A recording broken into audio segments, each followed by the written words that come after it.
Alright, hello and welcome to the eVenture Family Channel. We are heading out this weekend for a big hockey tournament out in Hershey, Pennsylvania. So we are packed up here in our Rivian R1S, Generation 1 quad, and we are all packed up here with the whole family and, of course, lots of hockey gear. So we're just leaving New Jersey now and got a little bit of like flurries coming down too, so especially as we get out into Pennsylvania, could get interesting.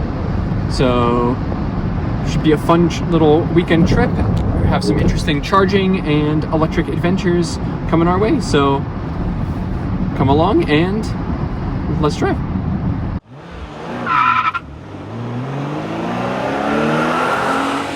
That's right. Alright, so our drive out to Hershey is about 2 hours 15 minutes. I think it was about 130 miles, something like that, so nothing like too crazy, but this is, you know, pretty close to like what the average road trip for a lot of people would be. So we can get there no problem without charging. We'll probably have to charge once on the way back, but if we happen to have charging at the hotel, which I don't think we do, or if we just pick it up kind of while we're out and about doing stuff, we may be able to get back without a charging stop at all. Did you put this on so the airport, by the way? I did not actually. Can you change that for me? Yes. Thanks. We'll change that. So we're gonna head to Trogs first, which is an awesome brewery, and Daddy, are we going to a brewery? and they are doing their release this weekend of Mad Elf, which is their really heavy like winter strong beer.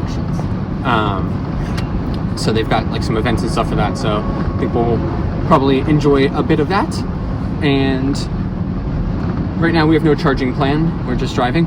And oh, I did want to say that Apple Music has been acting up and terrible on here, so we're not currently doing the subscription for Connect Plus in here because we just use phone tethering, so I don't know if that's part of it, but Spotify's been working totally fine and flawlessly. Apple Music just even when it was working, was like cutting out and buffering and just like constantly giving us a message, connect to Wi-Fi or do Connect Plus. And then now it like won't even load, it just goes to the screen and just sits there saying like refreshing and never actually loads anything. So I don't know what's going on with that. But Spotify, like I said, has been totally fine. We just have to listen to ads because we don't have a subscription. So it's been fine, but I do like Apple Music, A, because, you know, we pay for it and don't have ads, and B, with the Dolby Atmos, it sounds really nice. So kind of disappointing that that's just been pretty much a fail for us for the last couple of months, honestly, to the point like I've stopped using it. We've just been listening to the radio. Might have to start using Spotify now if this continues this way. So I know Rivian is working on that and trying to get some help from Apple. It's not clear exactly like where the issues with that are, but a lot of people have been talking about lots of different problems with that. So plan for the weekend. Is, of course, we've got lots of hockey games, so we'll be spending a lot of time at hockey rinks.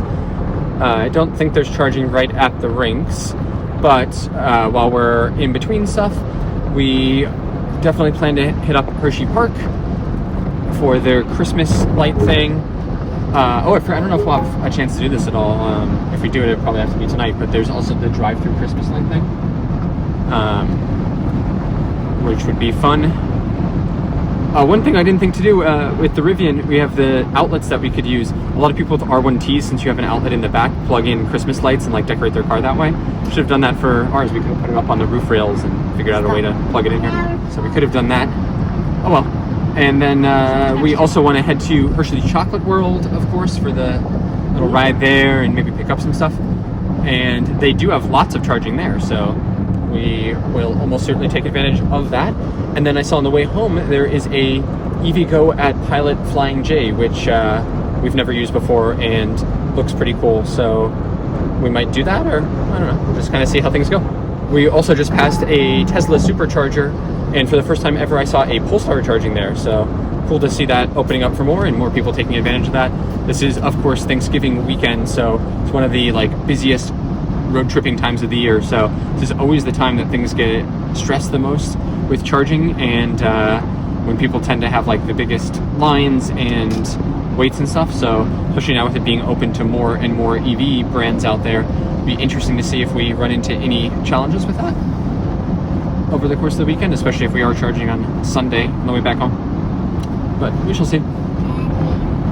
All right, so we're gonna continue the drive now. Still in New Jersey and should be in Pennsylvania fairly soon. All right, so this is what I was talking about with the Apple Music. So Spotify working fine. Apple Music just does this.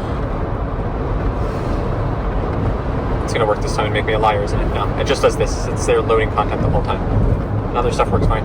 Actually, I just want to know when it was Connect too. Yeah. It took forever and it would never start playing. Like if you just listened to Apple Music, it would never restart again. I wonder, maybe we just need to do a reset. Maybe I'll try that later. But I just want to know, do other people have this same problem or not? And then the other weird thing I've noticed is we're getting updates so late now that we're not paying for Connect Plus, because one of the perks of that is that you get updates faster. We're still on 2024.39, and 43 has been out for a while, although it's been, and I mean, I don't feel like we're really missing anything with it. It's a pretty minor update, but they also had like some issues with the rollout of it, I think. And I know that they paused it for Gen 2 vehicles for a little while, but I think that's been resolved now, and we still haven't gotten it, so that is odd. And we still have no Sirius XM, which I realize is what I actually wish we had right now, because we've loved that. Although their holiday stations are pretty weak, if we're honest. Right? Thoughts on Sirius? 1 second, Arlo. Yeah, weak sauce. Got giant Cabela's up on the hill, and Cracker Barrel, and lots of roadside signs advertising for military surplus stores. You know we're in central Pennsylvania now. Alright, so we're about to get off the highway and everyone is sleeping, so sorry for the whisper. Here is our efficiency from conserve mode over the last 15 minutes. I thought you could go down like that. And 2.22 is not bad, not great, but considering it's kind of cold and it's a little windy, we will gladly take that. And we're still at 46%.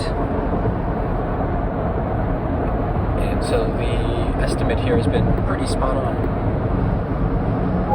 We've got at least a few more minutes now off the highway. All right, we made it to Hershey. We're here at the Best Western Plus, and it didn't show up on any maps, but there is apparently charging here. So let's see if we're gonna have to pay. Looks like it. So I'm pretty sure Blink went out of business, so let's just see. Or it got bought, I think.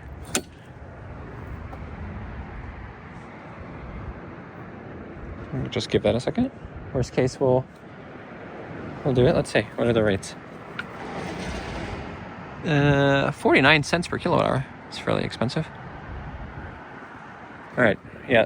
Looks like it's not just going to go by itself. So I guess we will figure that out. Okay.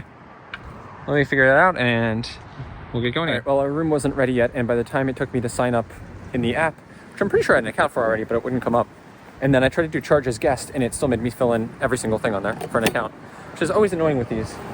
This is one reason I wish we just had like plug-in charge, even with, you know, these types of like slower chargers. But I finally got that set up, and no point in charging now because we can't get into our hotel, so we're gonna go to the brewery first. I also need to figure out how to get the membership, because that would save us a pretty penny, since we might be charging fully through the night if this is available still then. We'll see. All right, we are done here at Trogs. Great time. And I can't help but notice parking situation here would greatly benefit from some EV chargers, which there are none. Although I guess maybe you could like park here, plug into this little outlet here. I don't know, maybe. And certainly this BZ4X here would benefit from such a thing. But no luck today.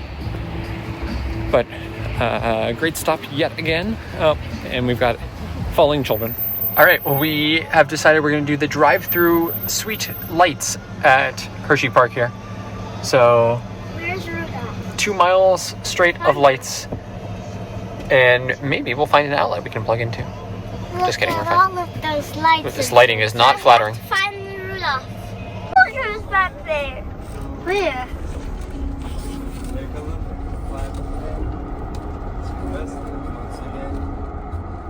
Yeah, all right, and good morning. So we were able to get this Blink charger working, and we charged up overnight all the way to 263 miles, or 84%. And rates are a little high, like almost what you would pay for supercharging, but I haven't actually seen it go through yet. So, oh, there we go. Yeah, so here's all of our stats. So we put in 78.6 kilowatt hours. Jeez, 39 cents. So we did get the member price, which is good. So $30, which not horrible and very convenient to have that. Now we don't have to stop at all while we're out and about, and probably won't have to charge on the way home at all. Sweet. So we'll put a little more in tonight to top off, and then we definitely won't have to stop tomorrow. So we're off to Hershey Chocolate World now. We've got whole family packed up in the R1S now. 7 humans. Good thing we've got the room. All right, so we've got a Chevy Bolt charging up here at the hotel now. Nice, we are all good. There were chargers at Hershey Chocolate World. I think 4 charge point chargers, but they were all taken by Teslas, and we didn't really need it. We're at like 79% or something like that. So we are more than good. Plus there's chargers here at the outlets that we'll be at later, and we can also probably charge tonight if it's open. So no problem at all, but fun time at Chocolate World. So we're back here at Chocolate World because we're going to the park now. These chargers here are like the most in-demand ones in the entire place. And then that one's not actually being used, but still. I guess because there's just not very many chargers around these parts. Oh, cyber truck. Yeah, could definitely use some more put in around here. But they're being used for sure. We're going off to the park to see the lights and rides and rides. All right, so good morning and final morning. We are back here at the Best Western. We just got the charger. We're going to try to at least get a little bit of charging here while we're eating breakfast. And we've got a few hours before checkout, so might as well get what we can, right? So there was a Tesla here last night, but it actually looks like they moved out of the way when they were done, which is really nice. So thanks to the Tesla. And you can see it was also a cold night overnight. We've got some frost, and I always get asked, do you have any problems with these handles if it's frosty or icy? And I mean, this isn't a whole lot, but no problem at all. It might be a different story with like an inch of ice or something, but we did not have a problem there. And the nice thing was I was able to get the car nice and toasty warm remotely with the app before hopping in, so I didn't have a ice cold seat. Very nice. So let's see what we can get here in the next like hour or so while we have breakfast. All right, we're checking out here this morning. Got charged up, and we're actually going to go head over to the outlets and maybe get a little bit more of a charge because we're at like 70%, and it takes 70% to get back home. So if we can get another like 5 to 10 to give us a little cushion, we won't have to stop on the highway at all, which I realized on the Sunday after Thanksgiving could be pretty horrible. So let's see, $6.19, I think. Is that what that says? Yeah, that's not bad. Oh, it's nice with the membership pricing, 39 cents a kilowatt hour. Alrighty, fantastic. So it's free charging over at the outlets anyway. We're gonna park there. Stop at Trogs, I think, one more time. Right, Arlo? What's Trogs? The brewery. Yeah. Yes? All right. Arlo says yes, and we do whatever Arlo says. And there's limited fast charging along the highway here in central Pennsylvania. And I don't think we want to chance something being offline or long lines or anything on a long weekend. We'll have to see if we do it anyway, though. That's odd. Our charge went fine, but now unit has been disabled. Huh. I don't know what happened with that. Odd. Cable out of the way here, but okay, it's reinitialized. Maybe it needed to restart. Yeah, there's a R1T that was here also, I guess, staying here, although we never saw it until this morning. And we came over this morning and said, we just beat them to the charger. And then they're asking which generation we had. They didn't have a Gen 2, did they? Who? The Rivian? They had Gen 1. Yeah, so I figure. I haven't seen any Gen 2s like in real life. Charger's like restarting them. Weird. All right, we'll go over to the outlets now. All right, we're here at the outlets in Hershey, and these they were Volta units, then became Shell Recharge. I guess bought them all. But you use the ChargePoint app to activate. But they're free, which is a nice little perk here. We've got a ton of them spread throughout the parking lot here, so this is definitely the move. It is cold and freezing out here, so I am not going to stand here very long, but happy to get this free charging here, and this should be good to get us home, I would think. All right, so to get back over here to Trogs, I did have to walk along the shoulder of the, I was going to say highway, but main road up there, which was not awesome. And so, yeah, it'd be really nice if Trogs get some charging in here. I mean, I can't help but notice these outlets are here, so they're definitely wired for some power. Obviously, I'm not going to run our wall charger into these, although the thought did cross my mind. It'd be really nice if they had them, so you don't have to do that sketchy runaway here. And you know, like, this is a little bit extreme. Did we really absolutely need to do this? No. But again, like, having the ability to not have to stop and charge on the way home at all could be a pretty big difference for us, because we're going to be hitting the road a little bit late here, and I just think traffic is going to pick up and up and up. And so if we can eliminate that, it'd be nice. So only a little minor inconvenience in the grand scheme of things, I'd say. But now we're at Trogs, and absolutely worth it. Do we think that these loading docks have power? No, just kidding. We are all good. Got a nice, beautiful, pristine ID4 over here that would also appreciate some chargers. Trogs. We are now at, well, you don't do the percent, 250 miles. I think I saw 78%. So we should. We need 145 only to get home. We should be just set to get home, I think. Because we'll go on conserve too. This is on all purpose. That apparently wasn't free. It charged me 12 cents. 12 cents? Yeah. Terrible. You alright? We're back here at the arena. And then awesome EV Stitch over here. We've got a R1S with the coolest wheels I've ever seen. Look at those. And then that thing over there. But look at that. Love it. Alright, so we are driving. Everyone has passed out after an amazing game. Boys won the championship. We're here at 78 now, and we just passed the Pilot Flying J truck stop that has 4 EVgo chargers on it. But thanks to our little crazy time outlet charging, we actually don't have to stop on our way home. We will get home with 82 miles still. I still wish you could make this percentage instead, but it's green, so it must be over 20%, I guess? Which seems like way more than what we need. But anyway, we're at 66 right now. Yeah. We switched to conserve too once we got on the highway. So I bet if you take it off, it'll still be at like 70. So we've got no issue here at all getting all the way back home.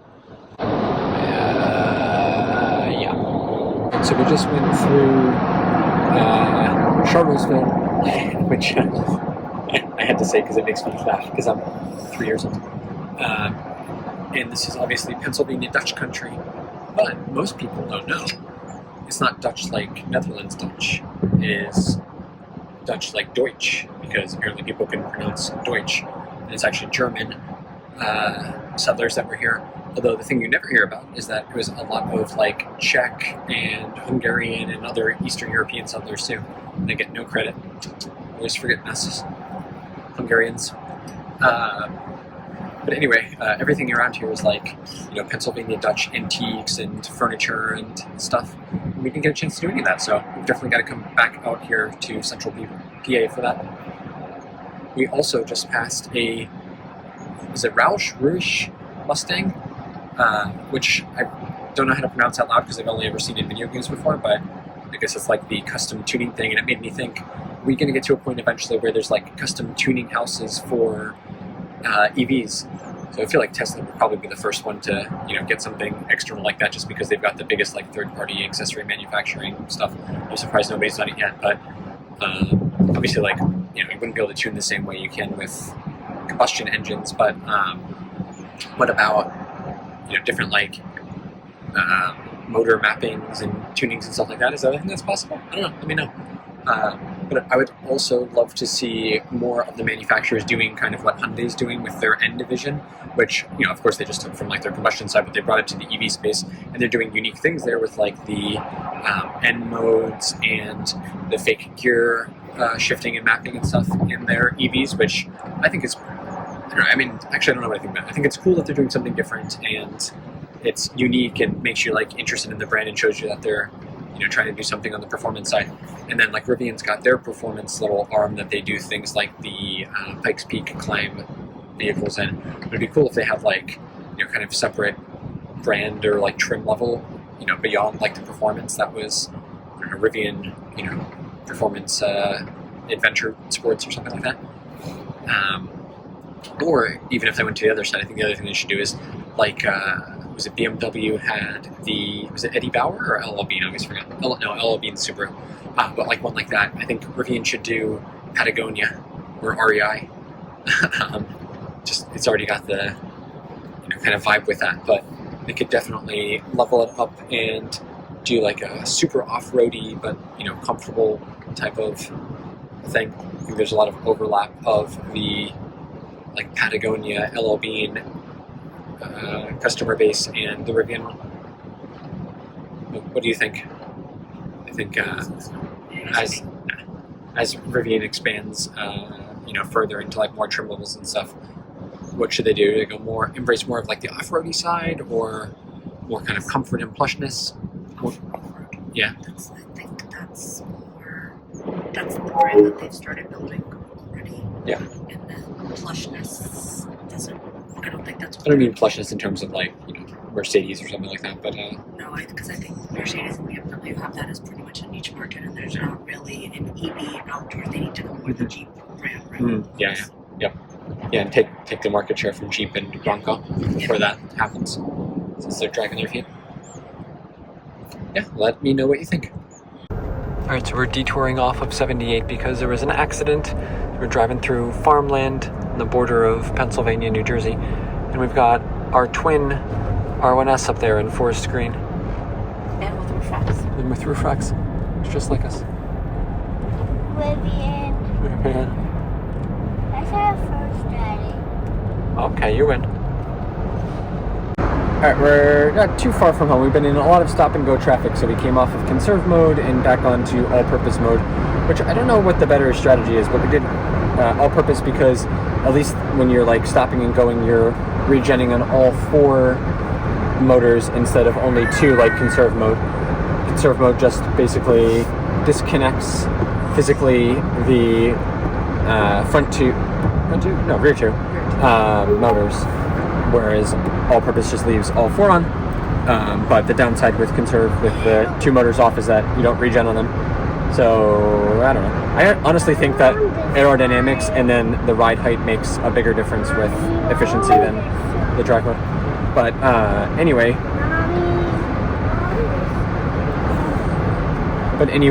we can't seem to find a music service that is doing what we want. Spotify keeps doing ads every like 2 songs, and it's the same 2 ads nonstop. It's because we pay. Well, yeah. Apple Music's still not working. I can't figure out how to reset it. I need to like Google it again. And we switched to the ALEXA was not listening and working, so we did Bluetooth with Amazon Music, which I guess has been the best, but we put on a playlist and it did 3 Adele songs in a row, which wasn't exactly the vibe we were going for.